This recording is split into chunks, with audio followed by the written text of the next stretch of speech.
특별히 우리 얼굴과 우리의 손을 보면 그 사람이 어떤 삶을 살았는가를 알 수 있다라고 이야기합니다. 그래서 링컨은 이런 이야기를 했습니다. 사람이 40이 넘으면 이제 자기 얼굴에 책임을 져야 된다라고 그런 이야기를 했습니다. 저 여러분의 삶과 얼굴 표정 가운데 주님의 은혜가 흘러넘치게 되기를 주의 이름으로 축원합니다. 나는 지금까지 어떤 삶의 흔적을 우리 얼굴과 우리의 삶 가운데 가지고 있었는지 한번 뒤돌아보는 그런 시간이 되었으면 좋겠습니다. 특별히 우리 어머니들을 보면 우리를 사랑하는 그 삶의 흔적들이 남아있는 것을 봅니다. 저도 저희 할머니와 저희 어머니의 손을 가끔 이렇게 쳐다봅니다. 한 번씩 만나면 예전에는 그걸 잘 몰랐었는데 손을 이렇게 보면서 보면 이 손 마디마디가 이렇게 굳은 살이 배겨 있고 그 다음에 손 안쪽에 보면 그냥 이렇게 손에 이렇게 딱딱한 이렇게 살이 굳어 있는 것을 봅니다. 평소에 이렇게 늘 열심히 일을 하셔서 그런 것 같아요. 농사도 열심히 짓고 그러기 때문에 그런 것 같은데요. 그걸 볼 때마다 참 마음이 아프기도 하고 또 열심히 살아오신 어머니의 우리를 향한 사랑의 흔적임을 이렇게 뒤돌아보게 됩니다. 제 후배 가운데 한 목사님이 있는데 그 목사님에게 손에 보면 흉터가 있습니다. 화상이 이렇게 큰 화상이 있는데 이 화상을 부끄러워하지 않습니다. 여름에도 반팔을 입고 다니면서 화상이 아주 많이 나 있음에도 불구하고 부끄러워하지 아니하고 당당하게 드러내는 그런 모습을 보게 되었습니다. 어떻게 이 화상이 생기게 되었는가? 어릴 때 집에서 놀다가 불을 떨어뜨려서 집에 불이 나게 되었는데 그 불섭 가운데서 타 죽어갈 수밖에 없는 그런 환경 가운데 어머니가 그 불 속에 뛰어들어와서 그 매연과 그 이는 불 가운데서 이 아이를 건져내기 위하여 끄집어 나오게 되어집니다.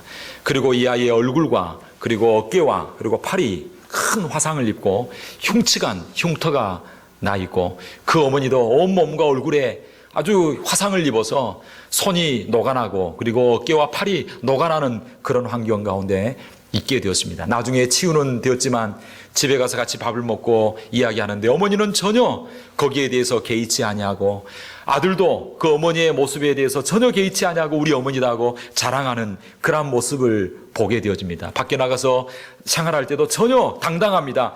부끄러움이 없습니다. 왜 그러냐면 그 흉터를 볼 때마다 하나님께서 나를 살려주신 그 은혜를 기억하게 되어지고 그리고 죽을 수밖에 없는 환경 가운데서 어머니가 나를 그 가운데서 끄집어내 주셔서 살려줬다라고 하는 그 사실 앞에 부끄러워하지 아니하고 오히려 당당하게 내 어머니라고 자랑하고 그리고 이 흉터에 대해서도 부끄러움이 없어 하는 그런 모습을 보게 되었습니다. 그 어머니 앞에 그 아들은 고개를 숙이고 늘 어머니 흉터를 볼 때마다 나를 향한 어머니의 놀라운 사랑을 기억하게 되었다라고 하는 그러한 이야기를 제 후배로부터 듣게 되었습니다. 놀라운 사실은 하나님 아버지께서도 우리를 향한 아름다운 사랑의 흔적이 있다라고 이야기합니다. 이사야 49장 15절 16절은 이렇게 이야기합니다. 어찌 여인이 그 젖먹는 자식을 잊겠으며 자기 태에서 난 아들을 긍휼히 여기지 않겠느냐. 그들은 혹시 잊을지라도 나는 너를 잊지 아니할 것이라.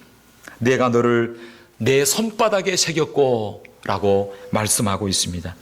우리 하나님께서 저와 여러분을 잊지 아니하기 위해서 자기의 손바닥에 저와 여러분의 이름을 새겨주시고 그리고 그 손바닥을 늘 쳐다보면서 저와 여러분을 잊지 아니하는 줄로 믿습니다.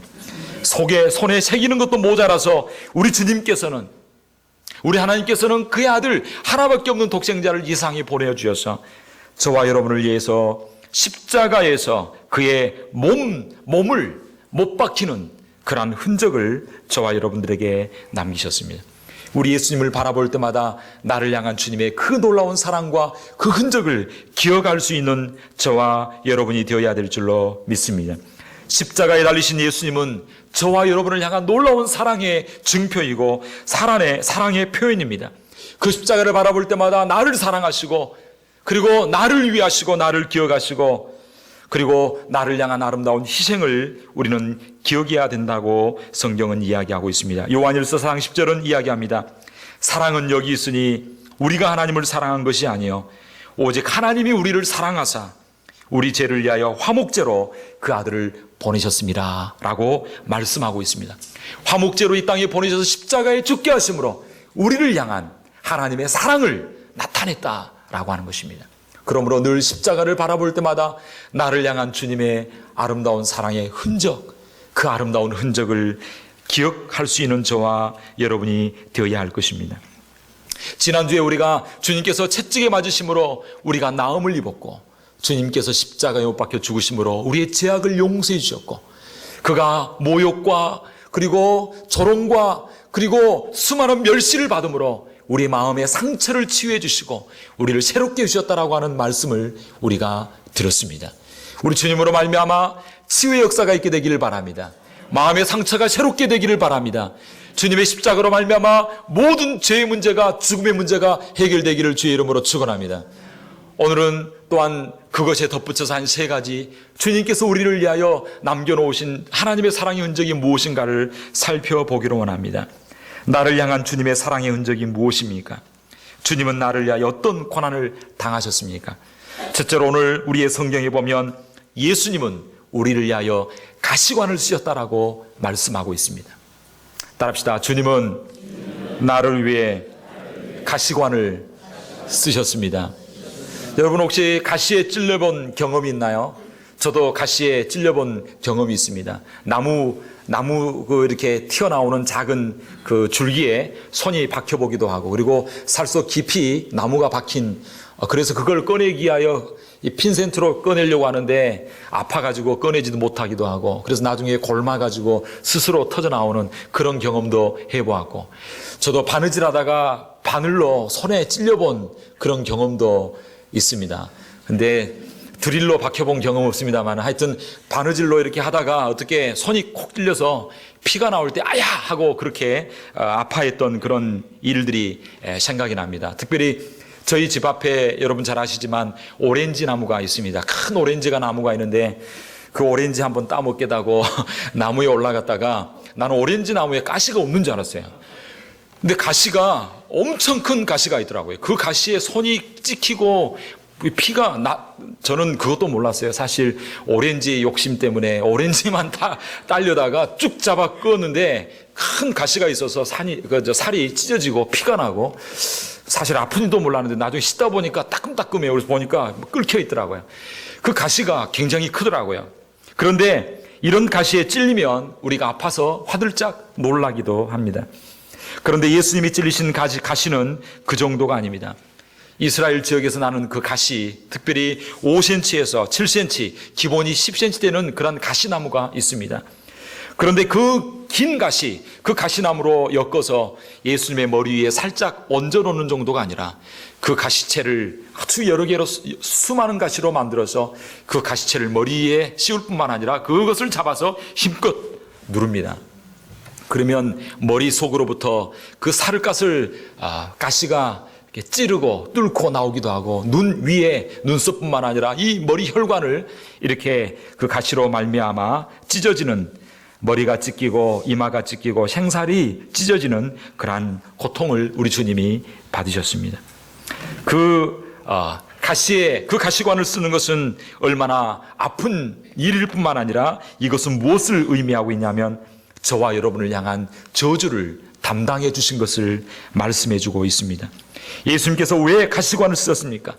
이 가시는 무엇을 의미하고 있습니까? 창세기 3장 17절 18절에 보면 그렇게 이야기합니다. 아담에게 이르되 내가 내 아내의 말을 듣고 내가 너더러 먹지 말라 한 나무의 실과를 먹었은즉 땅은 너로 인하여 저주를 받고 너는 종신토록 수고하여야 그 소산을 먹으리라. 땅이 내게 가시덤불과 엉겅퀴를 낼 것이라 라고 이야기하고 있습니다. 이 가시는 무엇을 의미하고 있습니까? 그건 바로 저주를 이야기하고 있습니다. 오늘 성경에 보니까 그렇게 말합니다. 너로 인하여 저주를 받고 너는 종신토록 수고하여야 소산을 먹으리라. 에덴 동산에 아담과 하와가 범죄하기 전에는 가시덤불과 이 가시나무와 엉겅퀴가 없었습니다. 그런데 범죄하고 난 이후에 그 범죄에 대한 저주로 가시나무가 생기게 되었고 엉겅퀴가 나오게 되었다라고 하는 것입니다. 주님이 쓰신 그 가시는 무엇을 의미하고 있습니까? 그것은 바로 죄를 이야기하고 있고, 그 죄로 말미암은 저주를 이야기하고 있습니다. 우리 주님께서 머리에 가시관을 쓰신 것은 저와 여러분의 저주를 대신하여 주시고 모든 저주와 모든 것들을, 모든 심판을 하나님께서는 이기게 해주시기 위하여 가시관을 쓰신 줄로 믿습니다. 우리 주님은 만왕의 왕이시고 온 우주 만물을 창조하신 분이십니다. 그분은 가시면류관을 쓸 이유가 전혀 없습니다. 죄를 짓지 아니하셨고 예수님은 허물이 없으신 분이십니다. 그런데 왜 가시면류관을 쓰셨습니까? 그것은 우리가 져야 할 면류관, 우리가 써야 할 가시와 그 저주를 우리 주님께서 대신 담당해 주셨다라고 하는 것입니다. 우리 주님께서 가시관을 써주심으로 저와 여러분에게 모든 저주가 떠나가게 된 줄로 믿습니다. 모든 심판이 넘어가게 된 줄로 믿습니다. 할렐루야. 저는 이번에 우리 교회에서 후원해 주셔가지고 제가 노예에 다녀오게 되었습니다. 노예를 지난 월요일부터 금요일까지 다녀오게 되었는데 죄송하게도 여러분을 대신해서 제가 하와이로 이렇게 다녀오게 되었습니다. 그래서 하와이에 가서 보니까 참 아름다운 그런 자연환경, 특별히 바닷물이 너무나 맑고 아름답고 참 그런 모습을 봤습니다. 그리고 올해가 꼭 100년 만인데요.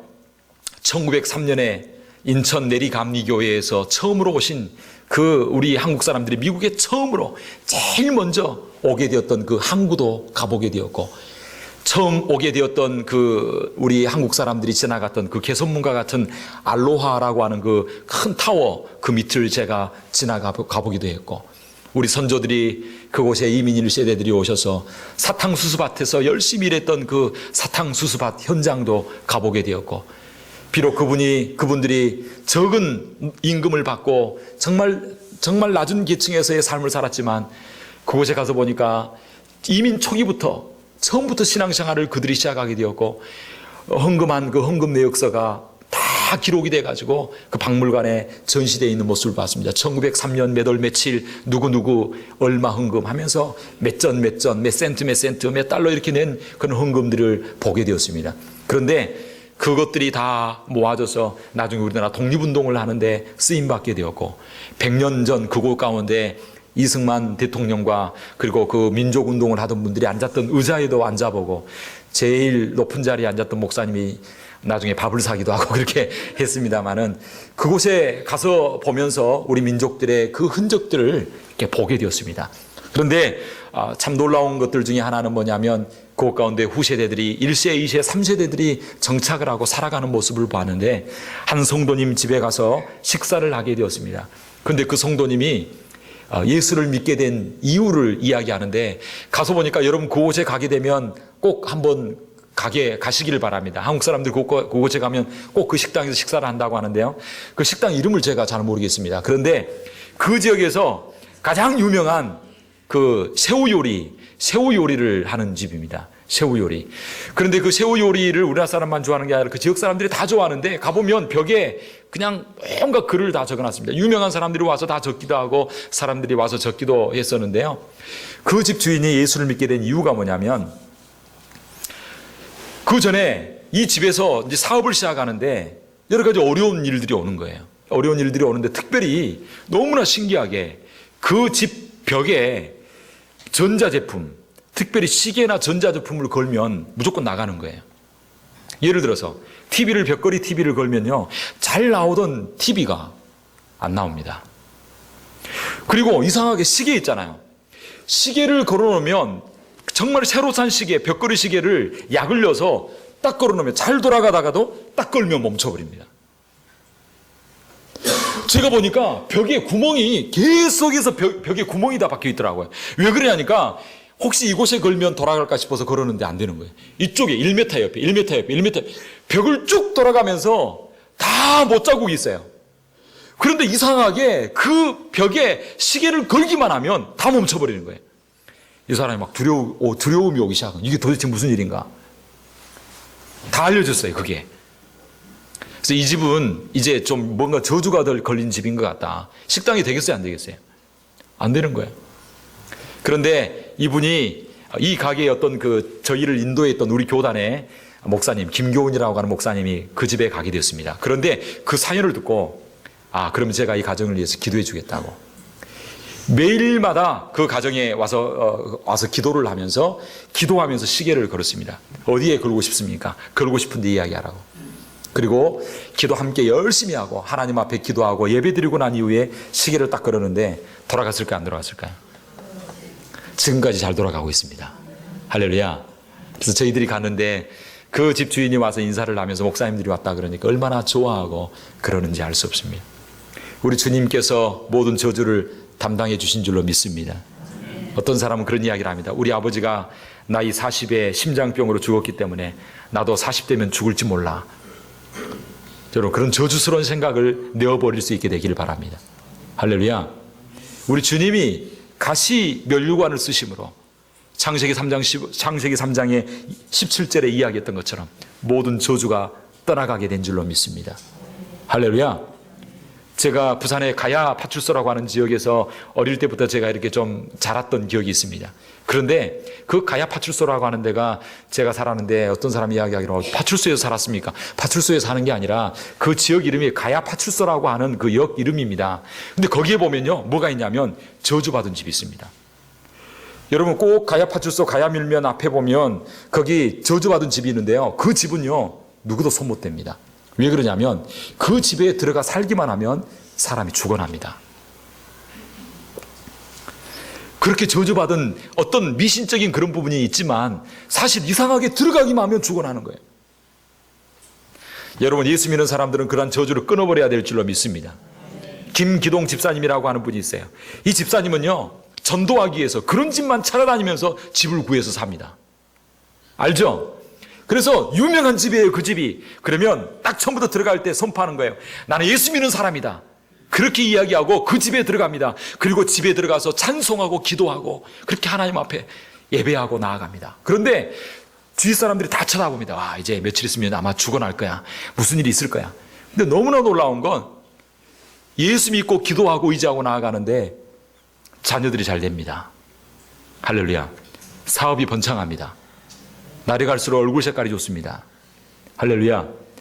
그래서 어떻게 됐냐면 이 집사님은 그 집을 아주 싼 값에 보통 가격의 3분의 1에 얻어서 싼 집에 살 뿐만 아니라 어떻게 했냐면 그 근처에 사는 모든 사람들을 전도하게 되어집니다. 예수님의 살아계심을 증거하고 드러내는 것입니다. 그 주위 사람들이 생각하는 거예요. 야, 진짜 이건 예수 믿는 사람이구나. 진짜 예수님이 역사하는구나. 왜냐하면 수십 년 동안 그 집은 저주받은 집으로 들어가면 죽어나가고 사람들이 죽거나 자살하거나 목매달아 죽거나 꼭 문제가 일어났어요. 한 번도 그런 일이 빗나간 적이 없었습니다. 그런데 예수 믿는 사람이 들어가서 모든 죄와 저주를 끊어버린 거예요. 할렐루야. 그러니까 어떻게 되냐면 그 지역에 있는 사람들이 다 교회 오게 되는 거예요. 그래서 그분의 간증을 한번 들어보시기 바랍니다. 가능하면 우리 교회 성도님들은 김기동 그 집사님의 간증을 한번 꼭 들어보면 좋을 것 같아요. 그래서 나중에 이 한 사람을 통하여 전도가 얼마나 되냐면 그 아파트 단지에 사는 사람들을 위해서 차를 2대, 3대 대형 버스를 보낼 정도로 그 지역에 있는 사람들이 다 주교로 돌아오는 거예요. 할렐루야. 우리 주님이 죄와 저주를 담당하심으로 모든 것을 끊어버리고 승리를 우리에게 주신 줄로 믿습니다. 그래서 우리 집사님들이 사는 곳에 목사님 제발 버스를 하나 사서 보내주시기 바랍니다. 왜냐하면 이곳에 와야 될 사람들이 50명 정도가 있는데 목사님 제발 좀 버스를 보내주십시오. 여러분 밀벨리에서 버스가 오고 그 다음에 노바토에서도 버스가 오고 산타로사에서 페탈루마에서 정말 사람들이 스스로 올 수가 없어서 막 30명 정도 되면 장로님 버스 하나 삽시다. 할렐루야. 아멘. 그래서 버스를 보내가지고 밀벨리에서 그리고 산타로사에서 그리고 페탈루마에서 그냥 한 단지가 다 주교로 돌아오는 할렐루야. 이런 일을 할 수가 있는 거예요. 하나님의 살아계심을 드러낼 수가 있는 거예요. 그래서 그 목사님이 기도했는데 너무나 감사하게도 그 못자국들이 너무나 많은데 그 모든 못자국에 다 시계를 걸어도 이제는 잘 돌아가는 거예요. 할렐루야. 참 그 간증을 나는데 밥을 먹으면서도 제가 사진을 못 찍어 온 게 참 좀 아쉽네요. 그래서 나중에 하와이 꼭 가시면 그 식당에 한번 한국 유명한 그 새우식당 한번 꼭 가보시기를 바랍니다. 아마 갔다 온 분도 있죠? 그렇게 크진 않지만 그러나 그런 간증이 있는 그러한 곳입니다. 우리 주님께서 가시면류관을 쓰심으로 모든 저주를 끊어버리시고 우리에게 참된 자유를 주시고 아름다운 간증이 우리 삶 가운데 터져 나올 수 있도록 하나님이 역사하여 주신 줄로 믿습니다. 모든 저주는 예수 이름으로 떠나간 줄로 믿으시기를 주의 이름으로 축복합니다. 우리 주님께서 우리를 위하여 남기신 사랑의 흔적이 무엇입니까? 주님은 우리를 위하여 어떠한 고난을 못이셨습니까? 오늘 성경에 보면 우리 주님께서 우리를 위하여 못이 십자가에서 박히셨는데 양손과 양발에 못이 박히셨다라고 성경은 이야기하고 있습니다. 이것은 바로 우리의 손과 우리의 발로 지은 모든 죄악을 용서해 주시기 위한 주님의 사랑의 흔적입니다. 내가 지은 죄, 내 손으로 지은 죄, 내 발로 지은 죄, 그 죄 때문에 예수님께서는 대못에 손이 박히시고 발이 박히셨습니다. 오늘 보면 27절은 그렇게 이야기합니다. 강도들을 예수와 함께 십자가에 못 박으니 하나는 그 우편에 하나는 좌편에 있더라라고 이야기하고 있습니다. 우리 예수님께서 양손과 발에 못이 박히셨는데 이 못은 보통 못이 아닙니다. 요즘처럼 기계로 뽑아내는 그런 못이 아닙니다. 강철을 망치로 두드려서 만든 못인데 두께가 약 1cm에서 1.5cm 되는 그런 두께라고 합니다. 그리고 길이는 13cm에서 18cm 되는 약 20cm 되는 그런 못인데 요즘처럼 나오는 매끈매끈한 못이 아니라 거칠고 그리고 여러 가지 이렇게 꺼끌꺼끌한 그런 못입니다. 그런데 이 못이 우리 주님의 양손과 발에 박히셨다라고 하는 것입니다. 양손못과 그 발에 그 못을 박을 때에 이 못이 그 살과 뼈 가운데 들어가게 되어집니다. 뼈가 으스러지고 신경을 뚫고 힘줄을 끊고 살을 찢고 들어갑니다. 그 고통을 주님께서 받으셨습니다. 그것에 그 십자가에 손과 발이 막 박히는 것으로 끝나지 않습니다. 십자가 위에 달려있을 때 그 고통으로 말미암아 이 숨을 쉴 때마다 여러분 숨을 쉬게 하여 이 호흡을 할 때마다 이 고통이 온 몸에 전해지는 그러한 고난을 당하셨습니다. 우리 주님께서 왜 이러한 고통을 당하셨습니까? 왜 양손과 발에 못이 박히셨습니까? 그것은 바로 저와 여러분을 구원하기 위함인 줄로 믿습니다. 저와 여러분을 치료하여 주시기 위함인 줄 믿습니다. 저와 여러분을 용서해 주시기 위함인 줄로 믿습니다. 저와 여러분을 하나님의 자녀로 삼아 주시기 위하여 주님께서는 그 고난과 그 아픔을 당하셨다라고 성경은 이야기하고 있습니다. 우리는 이 놀라운 사랑을 받은 자입니다. 양손과 발에 못이 박히시는 그런 고난을 우리 주님은 당하셨습니다. 이것은 바로 저희를 향한 주님의 사랑의 흔적인 줄로 믿습니다. 이 놀라운 사랑을 받는 저와 여러분들 어떠한 삶을 살아야 하겠습니까? 갈라디아서 6장 17절은 이야기하고 있습니다. 이후로는 누구든지 나를 괴롭게 말라. 내가 내 몸에 예수의 흔적을 가졌노라. 우리가 주님의 놀라운 사랑을 받았기에 이제도 우리 주님을 위하여 흔적을 남기는 삶을 살아야 될 줄로 믿습니다. 얼마나 주님을 위하여 흔적을 남기셨습니까? 얼마나 주의 복음을 위하여 고난을 받고 핍박을 받았습니까? 너무나 편하게 우리는 신앙생활을 하려고 하고 있지는 않습니까? 여러분 복음 전하다가 소금 뿌림을 당하는 그런 모욕을 당해본 적이 있으십니까? 복음을 전하다가 물을 뒤집어 쓰는 그런 아픔을 당해본 적이 있습니까? 복음을 전하다가 온갖 멸시한 모욕을 받아본 그런 경험이 있으십니까? 우리 주님은 그런 사랑의 흔적을 잊지 아니하시고 기억하여 주시고 아름다운 상급으로 갚아주실 줄로 믿습니다. 이 놀라운 사랑을 받은 것으로 알린 것으로 끝나지 아니하고 이제 주님을 위하여 나도 흔적을 남기는 삶을 살기로 합니다. 남은 생에 주님을 위하여 아름다운 흔적을 남기게 되기를 바랍니다. 주님은 결코 잊지 아니하고 갚아주실 줄로 믿습니다.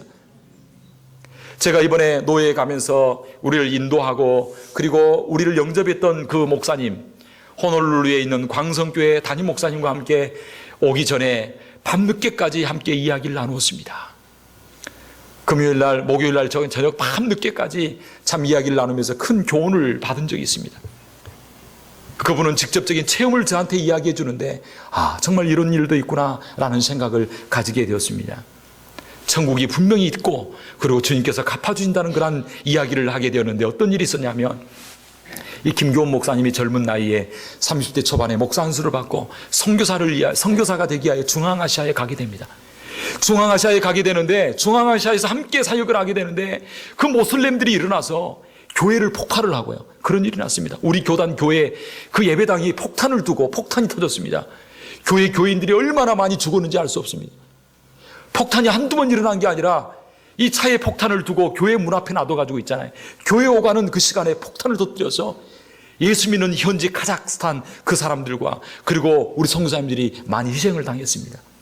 그때 그 지역에는 모든 선교사들이 다 철수하게 되는데 이 김교훈 목사님이 철수는 못하게 됩니다. 왜 그러냐면 돈이 없어가지고. 갑자기 비행기표를 어떻게 마련할 수 있습니까? 다른 분들은 다 철수하는데 이 선교사님과 이 사모님은 철수를 하지 못합니다. 결혼한 지 얼마 되지 않아서 오게 되었는데 그 가운데 한 1년 있는 동안에 사모님이 임신을 하게 되었는데 이제 아기를 놓는 그 아주 배가 부르는 그런 환경 가운데 있었습니다. 돈은 없고 급박한 환경 가운데 빠져나갈 수는 없고.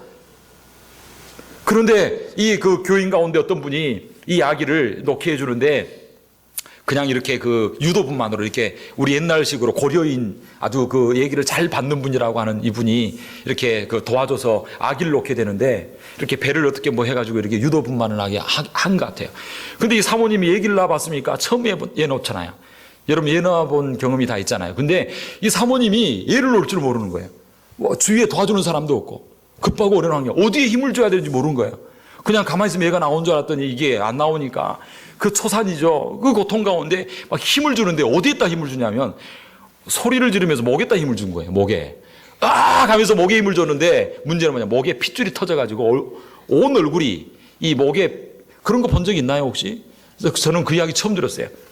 근데 목 이후에 힘줄이 정맥이나 이 동맥이 터져가지고 얼굴이 시커멓게 변해버린 거예요. 완전 시커멓게 변하면서 문제는 뭐냐면 숨이 멎어버린 거예요.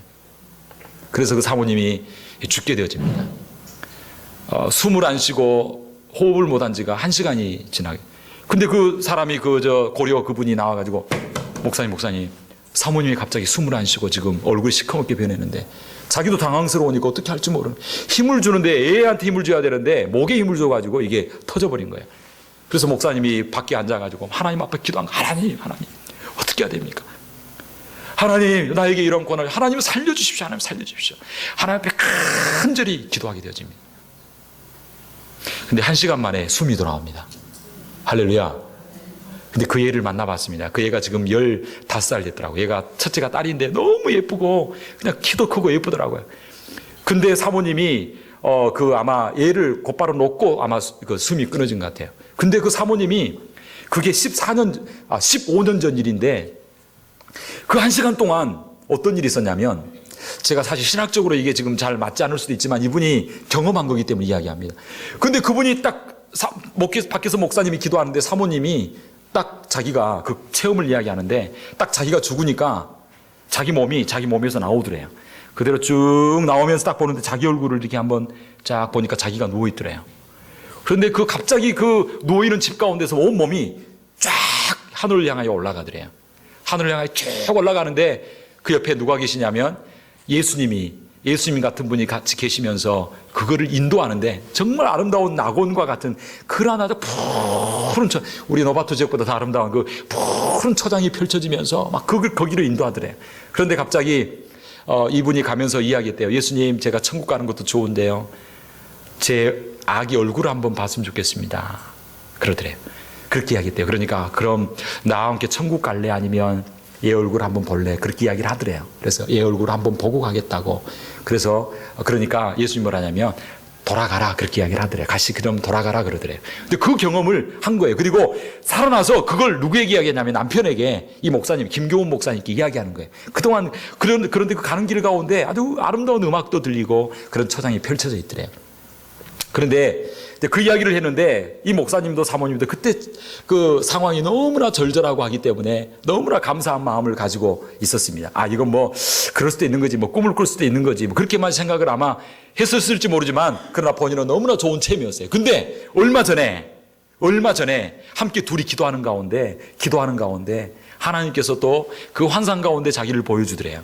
이 두 목사님 부부가 같이 교회에서 딱 기도를 하는데 기도하는 가운데 우리 하나님께서 은혜를 주시고, 참 하나님께서 힘들고 어려운 때겠죠. 하나님 앞에 막 기도하는 가운데 하나님께서 은혜를 주시는데, 그때 올라갔던 그 체험들을 또 하게 되는 거예요. 그런데 너무나 놀라운 건 14년 전에 14, 5년 전에 들었던 그 음악이 그대로 이렇게 들리게 되어지면서 뭐라고 이야기하냐면, 그래 13년 전에 너가 여기 왔었지, 그런 이야기를 그 예수님이 하게 되는 그런 경험하게 됩니다. 그런데 이 목사님이 이제 뭘 보게 되냐면, 제가 이야기를 하려고 하는데요, 그 아름다운 푸른 초장이 펼쳐져 있는데 거기에 큰 나무가 있더래요. 나무가 있는데 아주 푸르른 나무가 있는데 거기에 보석과 같은 것들이 막 박혀 있는 거예요. 보석이.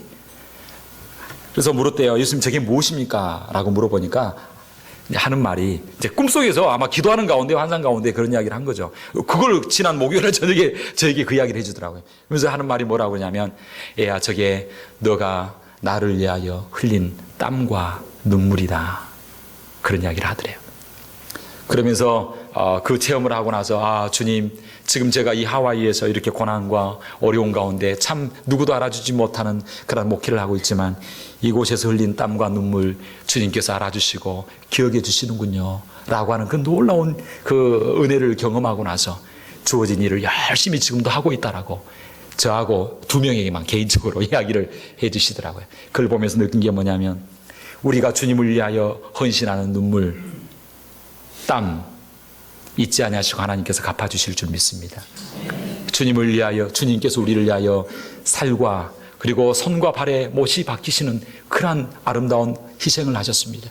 이제 이 사랑을 받은 저희들도 주님을 향하여 아름다운 흔적을 남길 수 있는 저와 여러분이 되어야 될 줄로 믿습니다. 주를 위하여 살아가다가 받는 고난, 눈물, 땀 결코 잊지 아니하고 하나님께서 아름다운 것으로 갚아주시는 역사가 있게 될 줄로 믿습니다. 이 목사님이 13년, 14년이 지났는데 그 짧은 시간 동안 주님이 13년 동안, 13년 전에 너가 이곳에 왔지 라고 하는 그런 이야기를 하면서 참 큰 은혜를 받았다라고 하는데, 저와 여러분들도 주님 앞에 아름다운 곳으로 남김으로 주님 앞에 갔을 때 상급받을 수 있는 저와 여러분이 되어야 될 줄로 믿습니다. 나를 향한 주님의 사랑의 흔적이 무엇입니까? 오늘 성경 본문에는 나와 있지 않지만 요한복음 19장 34절에 보면 이렇게 이야기하고 있습니다. 그중 한 군병이 창으로 옆구리를 찌르니 곧 피와 물이 나오더라 라고 말씀하고 있습니다. 이것은 무엇이냐면, 우리 주님께서 옆구리에 창이 찔리셨다라고 하는 것입니다. 나를 향한 주님의 사랑의 흔적 중에 하나가 뭔가, 그것은 바로 옆구리에 창을 받으셨다라고 하는 것입니다. 밑에서 긴 창으로 찌릅니다. 그때 이 옆구리를 통하여 심장을 뚫고 들어가게 되어집니다. 배를 뚫고 심장을 뚫고 들어갈 때에 그 창살로 피가 흘러나오고 고였던 물이 다 쏟아지는 그러한 일이 일어나게 되어집니다. 이것은 무엇을 의미하고 있습니까? 시편 22편 14절 15절은 이야기하고 있습니다. 나는 물같이 쏟아졌으며 내 모든 뼈는 어그러졌으며 내 마음은 천밀 같아서 내 속에서 녹았으며 내 힘이 말라 질그릇 조각 같고 내 혀가 이틀에 붙었나이다. 주께서 또 나를 사망의 진토에 두셨나이다. 요한복음 19장 36절 37절은 이 옆구리에 창이 찔린 그 사건을 이야기하고 있습니다. 그러면서 이렇게 이야기합니다. 이것은, 이 일이 이룬 것은 그 뼈가 하나도 꺾이우지 아니하리라고 한 성경을 응하게 하려 함이라. 또 다른 성경에 저희가 그 찌른 자를 보리라 하였느니라. 성경에 뭐라고 예언했냐면, 그 찌른 자가 그를 보리라고 했는데, 이 말이 응하도록 그 군병이 창으로 옆구리를 찔렀다라고 하는 거죠. 옆구리를 찌른 이유는 뭐냐면, 그 찌른 자가 있을 것이라고 예언했기 때문에, 그 찌른 자가 주님이 부활하시고 왕권으로 다시 오신 것을 보게 되리라고 말씀하고 있습니다. 그리고 그 옆구리를 창으로 찌른 이유가 뭐냐면, 예수님의 다리를 꺾지 아니하게 하여. 왜냐하면 아직 죽지 않았으면 망치로, 그 도끼로 다리를 꺾고 뼈를 꺾어야 됩니다. 그래서 그 자리에서 죽게 만듭니다. 그런데 예수님은 이미 죽으셨기 때문에 그 뼈가 어그러지지 아니하게 하는 그 말씀을 응하게 하게 합니다. 다른 말로 하면 예수님께서 옆구리에 창을 받으신 것은 바로 하나님의 말씀을 성취하고 하나님의 구속사를 완성하기 위한 하나님의 뜻이었다라고 하는 것을 말씀하고 있습니다. 왜 우리 주님이 옆구리에 창을 맞으시고 심장이 찔리시고 모든 물과 피를 흘리셨는가? 그것은 우리를 구원하시기 위한 구속사를 완성하시고 하나님의 말씀을 성취하기 위함이다 말씀하고 있는 것입니다. 우리 주님의 고난을 기억하면서 우리들도 이 땅 가운데 살아가면서 주의 말씀을 이루기 위하여, 주의 말씀대로 순종하기 위하여 예수 권신할 수 있는 저와 여러분이 되어야 될 줄로 믿습니다.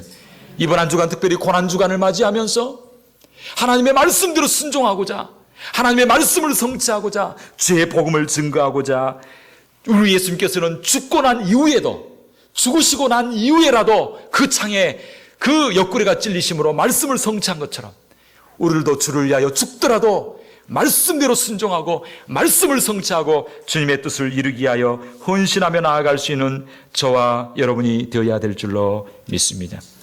이번 한 주간 살아가면서 주님 나에 위하여 아름다운 흔적을 남겼는데 나도 주를 위하여 아름다운 흔적을 남기는 신앙 고백의 삶을 살겠습니다. 결단할 수 있는 저와 여러분이 되어야 될 줄로 믿습니다. 이 시간 한번 합심하여 기도하기를 원합니다. 주님, 우리를 위하여 사랑의 흔적을 남겼는데 우리도 주님 앞에 흔적을 남기는 삶, 주님 앞에 아름다운 곳으로 남기는 삶이 될 수 있도록 도와주옵소서. 여러분이 주를 위하여 받는 땀과 눈물 절대로 없어지지 아니하고 아름다운 보석으로 하늘에서 상급을 우리에게 더하여 주실 줄 믿습니다. 내게 주어진 자리 잘 지키게 하시고 믿음 잘 붙들고 나아가게 하여 주시옵소서. 이 시간 다 같이 합심하여 한번 기도하기로 합니다. 기도하겠습니다. 살아계신 하나님 아버지,